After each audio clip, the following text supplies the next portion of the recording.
Listo, empieza. Bueno, muy buenas tardes para todos. Para de pronto quienes no me conocen, sobre todo los del grupo 2, mi nombre es Mateo Flores Salazar. Soy residente de cuarto año de la Universidad Libre de Barranquilla. Hoy vamos a hablar acerca de los tumores formadores de hueso, fundamentalmente el osteoma osteoide, el osteoblastoma, el osteoma y pues, la enostosis. Los objetivos de esta charla es que al final pues sepamos conocer los tipos de tumores formadores de hueso más frecuentes, establecer los hallazgos clínicos radiológicos más frecuentes, definir los diagnósticos diferenciales de mayor importancia, determinar el enfoque terapéutico pues, de cada una de estas lesiones. Entonces empezamos con el osteoma osteoide, que es probablemente una de las principales neoplasias benignas formadoras de hueso. Fue descrita desde 1930 y publicada desde 1935 y actualmente pues se define como la lesión formadora de hueso de características benignas pues más frecuentes. Acá se puede ver una imagen pues bastante clara de una lesión de un osteoma osteoide en la tibia distal y pues con el paso de los subtemas de la charla pues vamos a ir viendo las características radiológicas. Genéticamente hablando, pues todo parece indicar que pues, ocurre a partir de unos reordenamientos y unas translocaciones que se presentan en los factores de transcripción FOS y FOSB, que están directamente relacionados con mecanismos de proliferación, de diferenciación y de transformación celular, y estos pues determinan como fundamentalmente los cambios de osteosclerosis que ocurren a nivel del osteoma en la parte periférica. Cuando se evalúa pues el cariotipo de estas lesiones, pues obedece a cariotipos simples, lo que se correlaciona con el hecho de que pues su comportamiento sea benigno, a diferencia, por ejemplo, del osteosarcoma que tiene un cariotipo que es complejo. Con respecto a la epidemiología, pues se presenta o obedece hasta el 3% de los tumores óseos, hasta el 14% de la totalidad de los tumores óseos benignos, siendo un poco más frecuente en los hombres, hasta 3 veces que en las mujeres, y presentándose más o menos entre los 5 y los 20 años. Tiene cierta predilección por los huesos largos, fundamentalmente el fémur, y también pues, se reportan casos hasta el 20% de presentación en la columna en cualquiera de sus segmentos. Típicamente su presentación es un poco más corticodiafisaria o metafisaria, y a su vez pues, se ha clasificado en intracortical, que es la más frecuente, medular, que es la que le sigue, y subperióstico y endóstico, pues que tienen una muy baja presentación y pues son iguales del 2,5%. Con respecto a la clínica, lo más característico es el dolor y el dolor predominantemente nocturno, que característicamente también pues cede o mejora con AINES o con ácido acetil salicílico, y esto obedece fundamentalmente al alto contenido de prostaglandinas que hay en su interior, que vasodilatan y aumentan la presión de la parte interna o del nicho o del nido del osteoma, y por tanto pues cuando se administran AINES o ácido acetil salicílico pues mejoran estos síntomas. Por supuesto que el dolor pues obedecerá a la localización del tumor,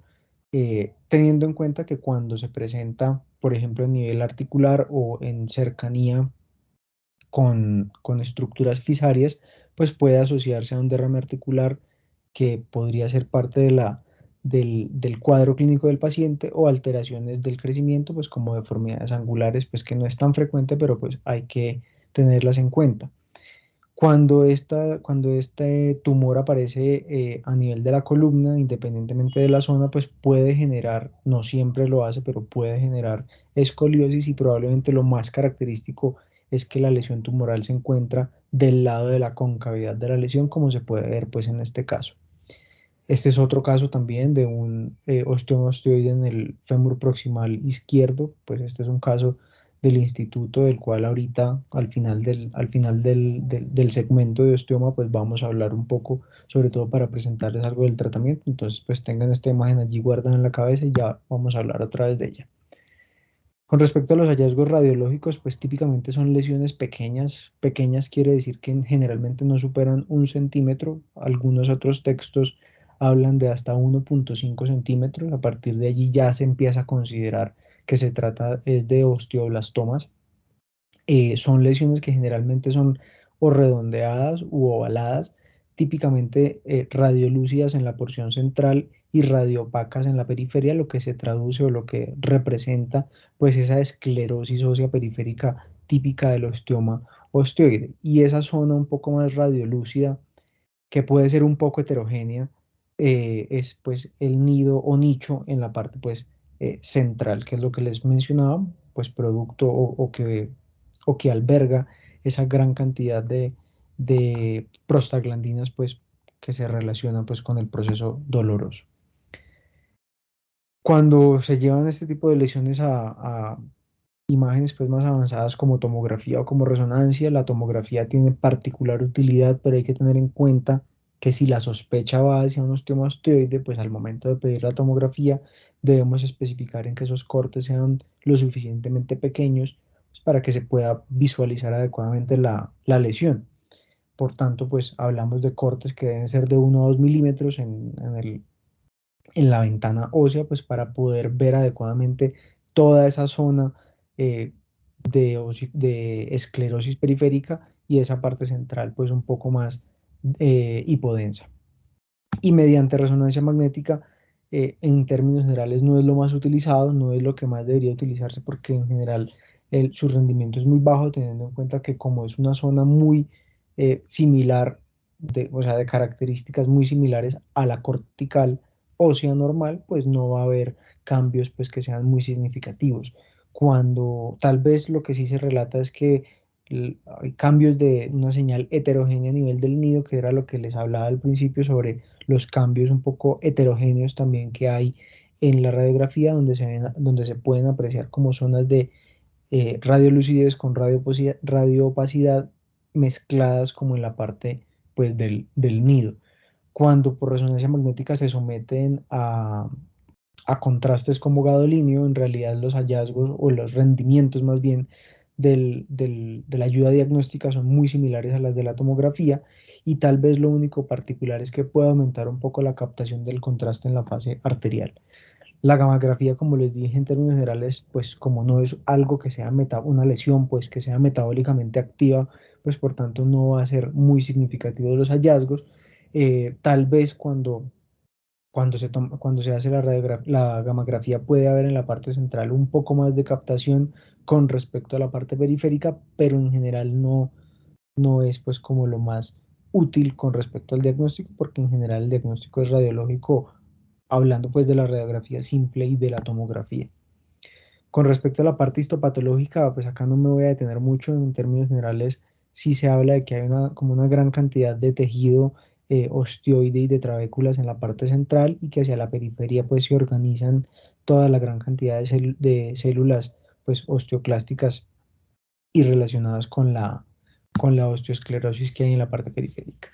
El diagnóstico diferencial probablemente es la parte más importante. Todos sabemos que la osteomielitis es la gran simuladora y por tanto uno de esos diagnósticos diferenciales debe ser el absceso de Brody, donde la clínica probablemente va a ser lo que más va a orientar el diagnóstico hacia la parte infecciosa, pues tomando el hecho de tener fiebre, de tener enrojecimiento, de tener de pronto un nexo epidemiológico, un nexo con una artritis séptica o con una venopunción o con un trauma, bueno, cualquier escenario que todos sabemos que puede orientarse hacia una osteomielitis, pues entonces así se enfocará.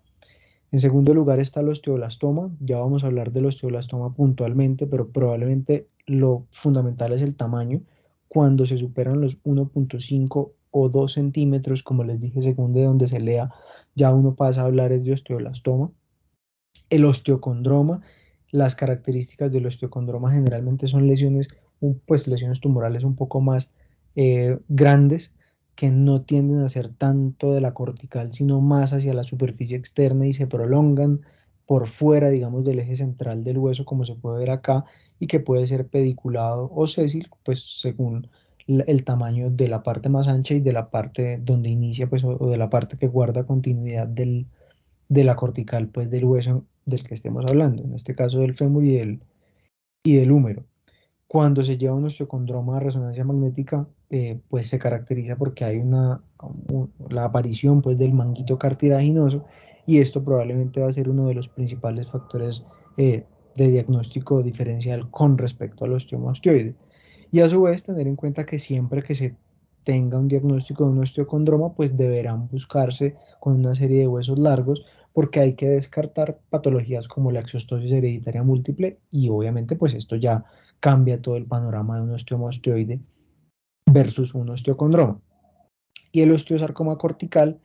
que pues ya sería como el diagnóstico diferencial, digamos, más crítico teniendo en cuenta la malignidad del mismo, donde ya hablamos es de una pérdida de la cortical, como se puede ver acá, una pérdida de la cortical, generalmente una base un poco más amplia. Vean que aquí no se forma como tal esa zona de osteosclerosis que rodea el osteoma osteoide y hay una reacción perióstica importante. Cuando se toma una resonancia magnética en este tipo de lesiones se pueden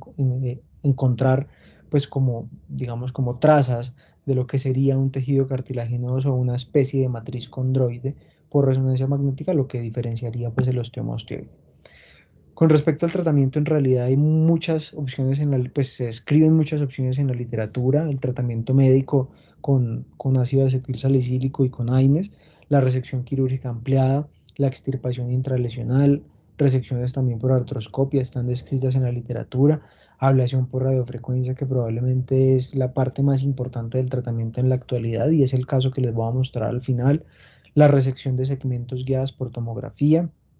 inyecciones con etanol, fotocoagulación con láser, microondas, crioablación. Entonces vamos como de menos a más. El tratamiento médico pues basado en ASA y en AINES pues parece que su éxito ronda por alrededor del 90%. Esto pues sumado al hecho de que este tipo de lesiones no tienden a ser evolutivas y que inclusive con el paso del tiempo varias de ellas pues pueden desaparecer. Allí hay que colocar en la balanza un poco pues el tema del dolor y la intolerancia a los AINES y la atrofia muscular derivada de, entre comillas, la cronicidad de este tipo de pacientes versus pues el uso de AINES prolongado que genera, todos sabemos, pues los problemas renales, la úlcera péptica, el sangrado gastrointestinal. Entonces, pues poner como en una balanza esto y entender que si bien es importante controlar el dolor, pues tampoco podemos controlar el dolor eternamente y pues terminar haciendo una lesión renal o gastrointestinal. Con respecto al tratamiento abierto, la resección ampliada por ahí hasta los 90 fue probablemente la de elección. Todos sabemos pues que las resecciones ampliadas pues suponen otros problemas como la desperiodización, inducir entre comillas, inducir defectos óseos que necesiten la protección o la descarga o la inmovilización o inclusive, ¿por qué no?, la fijación profiláctica y esto pues ya nos va suponiendo más cosas en relación a la resección. Por supuesto el éxito pues ronda alrededor del 100%, pero pues actualmente tenemos mejores alternativas con tasas de éxito pues también muy similares, eh, lo que ha hecho pues que la resección en bloque quede un poco más hacia las recidivas o los casos un poco más complejos o refractarios. El tratamiento percutáneo, en general el tratamiento percutáneo involucra todo lo que viene siendo radiofrecuencia, crioablación, microondas, etanol y se basa fundamentalmente en la guía tomográfica, también descrita por guía por resonancia, pero la de más utilidad y reproducibilidad pues es la tomográfica. Dentro de ellas pues la idea básica es bajo guía tomográfica localizar cuál sería el punto de entrada y a partir de este, pues, utilizar o una broca o un trocar o un torno y a partir de ellos, pues, acceder a la lesión, biopsiarla, eventualmente cultivarla, como lo van a ver ahorita en el caso que les voy a presentar, y hacer el tratamiento ya sea pues por todas estas alternativas. Probablemente dentro de las primeras que se reportaron fueron en las cuales se utilizaba el etanol. Sin embargo, como que eh, anecdóticamente pues mencionan que nunca se supo bien qué era lo que funcionaba. Si la biopsia, como son lesiones tan pequeñas, pues si lo que funcionaba era la biopsia y resecar el tejido o gran parte del tejido pues con la biopsia o el uso de etanol. Hoy por hoy en realidad no es probablemente la más utilizada, pero es como el inicio del tratamiento percutáneo. Y para efectos de la resección o del tratamiento más bien de lesiones en columna, pues el fresado navegado por TAC pues tiene un éxito hasta del 100%. Todos sabemos de las dificultades en muchas de las localizaciones de la columna pues para llegar a ellas. En los 90 llega el tratamiento guiado pues, o dirigido con radiofrecuencia, pues la alta precisión y la baja morbilidad probablemente han hecho que hoy por hoy sea el tratamiento de elección y como les dije al principio, tratándose de unos hallazgos radiológicos tan puntuales, con una clínica tan puntual, donde podemos echar mano de esas pruebas terapéuticas con AINES y con ASA, pues para confirmar el diagnóstico, pues podemos ir de una al tratamiento, pasando, digamos, por alto, entre comillas por alto, porque en ese momento pues se está haciendo también la biopsia y no hay necesidad pues de confirmarlo. Entonces en este caso pues con un trocar de biopsia ósea pues se dirige hasta la lesión guiado por tomografía y a partir de este o a través de este más bien se avanza un electrodo rígido y con una punta de radiofrecuencia se somete más o menos de 4 a 6 minutos a 90 grados y esto genera pues la destrucción de la lesión. Se habla de que no solamente se destruye la lesión, sino que hasta 1 centímetro de diámetro completo de la punta de radiofrecuencia pues se puede generar pues de destrucción, que sería pues como el tamaño habitual de todos los osteomas osteoides aproximadamente, con unas tasas de éxito hasta el 95%. La crioblación, en realidad la técnica es exactamente igual, lo que cambia es el mecanismo, en este caso se hace es por congelación, donde se somete a temperaturas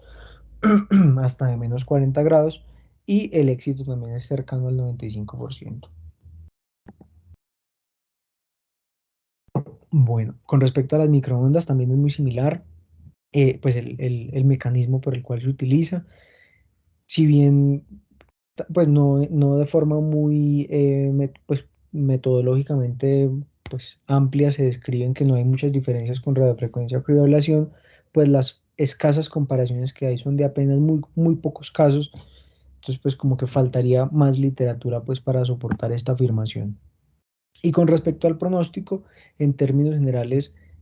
cuando se utiliza la radiofrecuencia, que como les dije es lo que más se está utilizando hoy por hoy, hasta el 96% de los casos, pues se logra eliminar la lesión, teniendo en cuenta que pueden haber inclusive hasta 2 sesiones de tratamiento pues por radiofrecuencia, lo que hace pues que mejoren esos rendimientos. Y en términos generales, independientemente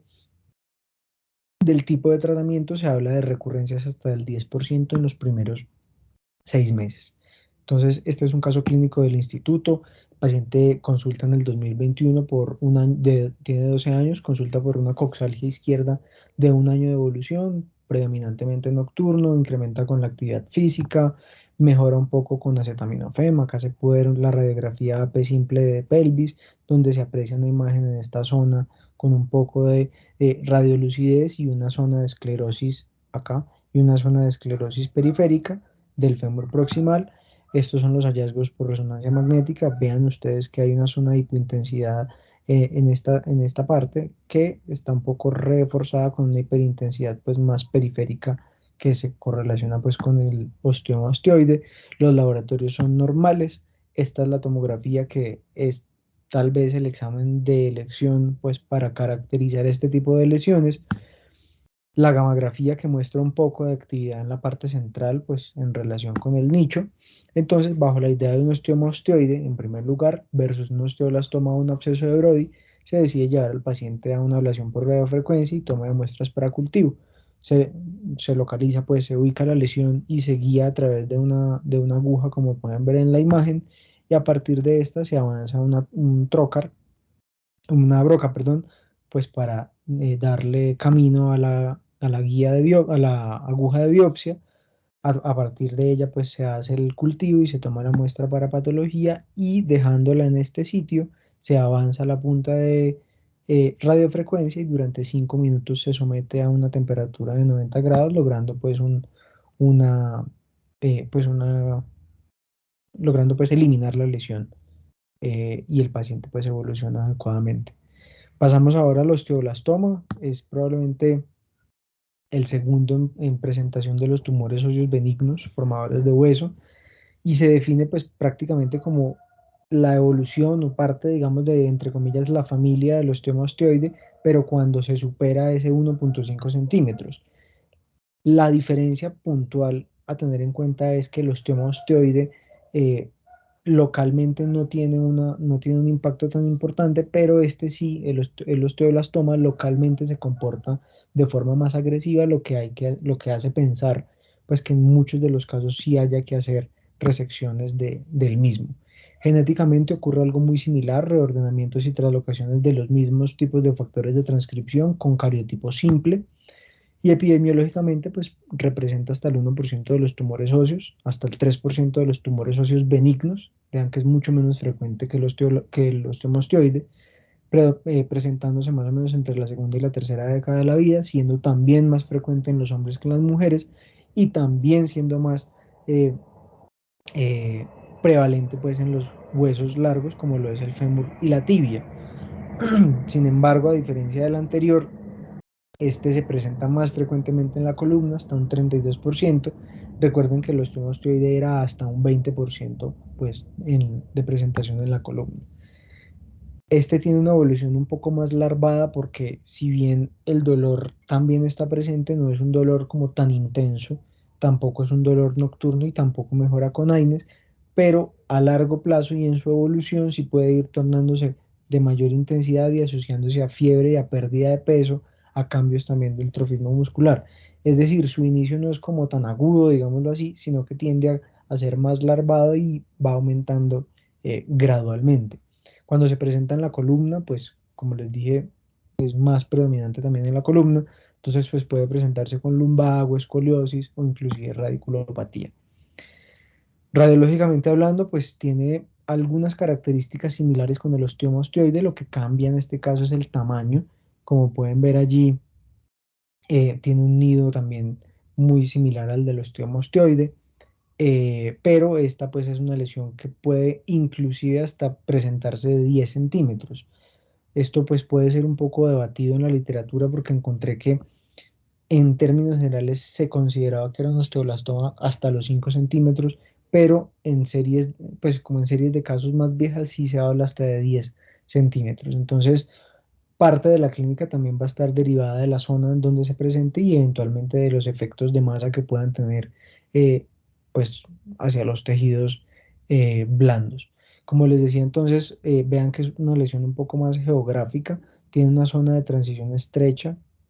y en la parte central pues también puede haber cambios como muy heterogéneos de la osificación pues central. Y en términos generales también pues tiene ese realce periférico. Con respecto a la resonancia, en términos generales, pues sobre todo en la porción central puede tener una baja o intermedia intensidad de señal en T1 o intermedia y alta en T2 y sí puede estar un poco más relacionada con incremento en la actividad cuando se evalúa por gammagrafía. Se ha visto que puede generar quistes óseos aneurismáticos secundarios hasta en el 15% de los casos y también esto hace parte del diagnóstico diferencial, teniendo en cuenta que el quiste óseo aneurismático pues no tiene esas zonas como heterogéneas que sí tiene el osteoblastoma. Con respecto a la histopatología, guarda un poco de similitud, solo que aumentando el tamaño, como les dije, pero tener en cuenta que si bien mitóticamente son activos, no tienen potencial de malignidad de metástasis, pero lo que les dije es que localmente sí son agresivos, por lo cual pues debe considerarse el tratamiento quirúrgico y la resección. Dentro del diagnóstico diferencial está exactamente las mismas patologías del diagnóstico diferencial del osteoma osteoide, es decir, el absceso de Brody pues, o los procesos infecciosos, el osteocondroma y por supuesto el osteosarcoma. Dentro del osteosarcoma están las mismas características de esa reacción perióstica característica del osteosarcoma, pero además de esto pues se le puede adicionar el uso de la histopatología, donde por inmunohistoquímica característicamente el osteoblastoma pues, pues la tinción betacatenina ocurre en el núcleo, a diferencia del osteosarcoma, que la tinción betacatenina ocurre es en el citoplasma o en la parte pues más membranosa. Por supuesto, pues el mismo osteoma osteoide, hablando del tamaño, y el quiste óseo neurismático, pues que les dije que podría ser secundario también a este tipo de tumores. Con respecto al tratamiento, también hay varias alternativas. Todo esto dependerá un poco del tamaño y del efecto que pueda tener sobre los tejidos blandos adyacentes. el curetaje intralesional, la termoablación, también se ha utilizado un poco el ultrasonido dirigido de alta intensidad, o lo que ya serían las resecciones ampliadas con injertos óseos, con fijaciones, pues según cada caso puntual, donde se ha visto que en términos generales, cuando sean casos de recurrencia o de refractarios al tratamiento o de agresivos, pues sí se debe optar por resecciones ampliadas y en bloque. Para efectos de las lesiones en columna, la radioterapia sí, pues sí tiene como una importancia porque obviamente las resecciones en columna pues ampliadas sí son un poco más complejas según los segmentos y las zonas donde ocurran. Y la recurrencia pues puede ir hasta el 24%. Este es el caso clínico del osteoblastoma que se presentó en la junta pasada. Es un paciente masculino de 27 años de acá de Bogotá. Tiene un cuadro clínico de 4 años de evolución de dolor en el dorso del pie derecho después de un trauma deportivo. El dolor fue aumentando gradualmente. En el 2019 consulta y extrainstitucionalmente se toman unos estudios y se realiza pues biopsia que reporta una lesión osteoblástica del talo derecho. En el 2021 hay recurrencia, se decide resecar la lesión, se hace un manejo intralesional, pero pues nuevamente consulta por persistencia de los síntomas. Entonces acá se puede ver pues las fotos clínicas del paciente, la cicatriz, acá se puede ver pues, de la cicatriz del tratamiento previo, acá se puede ver las características imagenológicas actuales, vean que es un tumor de unas características de gran tamaño si se compara con el osteoma osteoide, que recuerden que eran unas lesiones en general mucho más pequeñas. Vean esas características que tiene la resonancia magnética de hiperintensidad en T2, y acá también se puede ver en la parte central, pues en la parte anterior que digo del talo. Entonces, bajo esta idea se diagnostica como un osteoblastoma recurrente del talo y se lleva a una resección ampliada. Pues este es un caso que ya todos conocemos, entonces por eso pues lo paso un poco rápido, pero para recordar la importancia de esto y que a su vez pues es poco frecuente. Entonces se hace una osteotomía, pues un abordaje con osteotomía del marelo medial, se localiza la lesión y se reseca. Esta pues sería la lesión del talo y este sería el aloinjerto del talo, pues el cual se diseña, se implanta y se fija con unos tornillos, logrando pues una fijación estable. Y pues por supuesto se fija la osteotomía. Ahora pasamos al tercer punto que sería el osteoma. Aquí pues este sí es un poco más corto, digamos. Es una lesión también tumoral benigna, pero las características es que es tejido óseo compacto que envuelve tejido óseo esponjoso y de crecimiento lento, generalmente que afecta los huesos planos, por esto es que es un poco más predominante sobre los huesos pues craniofaciales, siendo, siendo también pues que es un poco incidental, muchas veces no son tan marcados como en esta imagen pues acá, sino que se diagnostican incidentalmente. Perdón. Genéticamente se ha visto que hay alguna asociación con el síndrome de Gardner, que es un síndrome que involucra pues, pólipos colorectales, quistes epidérmicos, cutáneos, diferentes osteomas, como les dije, craneofaciales y de huesos largos, por mutaciones también puntuales, pero que involucra un cariotipo simple, es decir, que no tiene eh, características pues, hacia la malignidad. Se presenta un poco más hacia la sexta década de la vida, tiende a ser un poco más frecuente en mujeres que en hombres y como les dije es predominantemente de los huesos craneofaciales. Generalmente pues es asintomático salvo que ocurra hacia la parte digamos interna craneofacial donde sí podría comprimir ciertas estructuras oftálmicas, pues de la parte cerebral entre otros. Como les dije, típicamente pues sí es un poco más demarcado y las características sí son mucho más similares al hueso cortical, está claramente delimitado, pero sí mencionan en la literatura que debe diferenciarse con los osteocondromas y que debe diferenciarse cuando se presentan huesos largos del osteosarcoma parostal. En términos generales, el tratamiento es observarlo, vigilarlo, si hay algún efecto compresivo, pues pensar en algún tipo de resección, pero teniendo en cuenta la alta presentación, o sea, dentro de la baja presentación que tiene cuando se presenta craneofacialmente hablando, pues allí sí cada especialidad de la parte craneofacial pues definirá la, el enfoque pues terapéutico, donde casi, como les dije al principio, tiene casi nulo porcentaje de transformación maligna. Y finalmente la senostosis o islotes óseos, fueron descritos en 1905 y publicados también desde 1912 por Fisher, y todo parece indicar que pues, se trata de un error en el desarrollo de la osificación endocondral. Son incidentales muy parecidos pues, a los anteriores, solo que estos casi siempre sí son asintomáticos, y hasta el 1,4% de presentación pues, están en la pelvis, en el fémur y en la columna. Raramente causan síntomas, por esto es que el tratamiento u optar por algún tipo de resección pues está es derivado de los síntomas secundarios, y pueden ir desde 1 milímetro hasta 2 centímetros. Cuando superan los 2 centímetros se habla de enostosis o de islotes óseos gigantes, y pues entonces allí ya se individualizará. Se caracteriza pues porque sus hallazgos radiológicos son prácticamente iguales en términos de radiolucidez, radiopacidad, que digo, a los del hueso cortical, y son ovoideos o redondeados. Entonces acá pueden ver, por ejemplo, un ejemplo de una enostosis en el ilíaco. Acá se ve una enostosis en el calcáneo, acá en el fémur distal. Y cuando esto se lleva a tomografía, pues algunos de ellos pues pueden tener estas espículas que se conocen como pseudopodias, que también pues son características. En ese sentido, encontré como 3 o 4 estudios, uno de ellos del 2019, donde se daban a la tarea de diferenciar sí, de tratar de diferenciar cuándo eran enostosis y cuándo eran metástasis osteoblásticas. Pues aparentemente sí hay un norte diagnóstico importante y significativo en ese sentido, y es que las unidades Homefield pues nos pueden dar una idea de cuándo sean metástasis, cuando son por debajo de 885 unidades, o si son de más de 885, pues se puede tratar predominantemente de enostosis. La resonancia en términos generales no tiene mucha utilidad, y la gammagrafía ósea tampoco.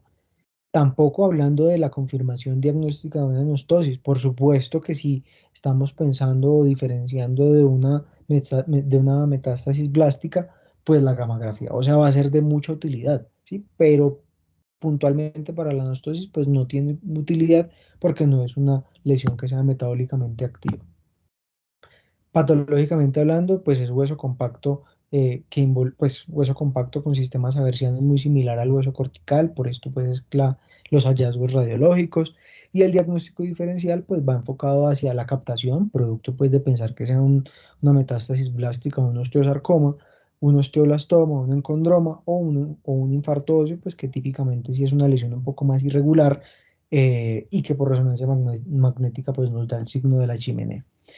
El tratamiento en general también va enfocado a vigilarse, observarse, y si hay una duda razonable, y esa duda razonable va enfocada a que tenga síntomas, que crezca, que capte en la gammagrafía, como lo pueden ver en este algoritmo de tratamiento publicado en el 2020, que si capta, pues entonces hay que biopsiarlo, pero si no capta, pues se puede optar por un tratamiento conservador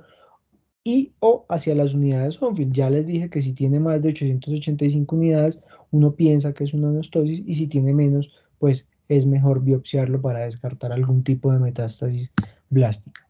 Entonces, para llevar a casa les dejo estas dos imágenes, que tómenle screenshot porque nos representan o nos resumen pues como todos los temas muy, muy puntualmente. En general, el osteoma y el osteomostoide tienen un comportamiento local benigno y no superan los 2 centímetros. El osteoblastoma sí es localmente agresivo y supera los 2 centímetros. Todos ellos tienen un cariotipo simple y generalmente no están relacionados con reacciones periósticas, como sí lo hace el osteosarcoma, que es maligno, que es localmente y a distancia agresivo,